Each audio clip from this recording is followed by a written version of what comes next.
வணக்கம். MCC all India quota round 3 வந்து extend பண்ணியிருக்கிறதுனால நமக்கு தமிழ்நாடு மெடிக்கல் செலெக்ஷன்லேருந்தும் நம்மளோட ரவுண்ட் 3 வந்து எக்ஸ்டெண்ட் ஆயிருக்கு. ஸோ அதோட ரிவைஸ்டு ஷெடியூல் நமக்கு வந்து ரிலீஸ் பண்ணியிருக்காங்க.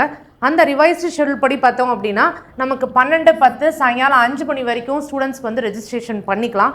ஸோ அதுக்கு அடுத்து நம்மளோட choice locking and choice filling பார்த்தீங்க அப்படின்னா 13ஆம் தேதி அக்டோபர் 13ஆம் தேதி 5 மணியில் ஆரம்பித்து உங்களுக்கு 16ஆம் தேதி 5 மணி வரைக்கும் நீங்கள் வந்து choice locking and choice filling பண்ணிக்கலாம்.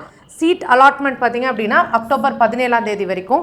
அதோட ரிசல்ட்ஸ் வந்து நமக்கு அக்டோபர் 18ஆம் தேதி வந்து நமக்கு ரிலீஸ் ஆகும். உங்களோட அலாட்மெண்ட் ஆர்டர் வந்து ஸ்டூடெண்ட்ஸ் வந்து 18ஆம் தேதியில் இருந்து நீங்கள் 27ஆம் தேதி 12 மணி வரைக்கும் நீங்கள் வந்து டவுன்லோட் பண்ணிக்கலாம். அதேமாதிரி காலேஜ் போய் ரிப்போர்ட் பண்ணுற லாஸ்ட் டேட் அண்ட் டைம் பார்த்தீங்க அப்படின்னா அக்டோபர் 27ஆம் தேதி சாயங்காலம் 5 மணிக்குள்ளே நீங்கள் வந்து ரிப்போர்ட் பண்ணியிருக்கணும் அப்படிங்கிறத சொல்லியிருக்காங்க.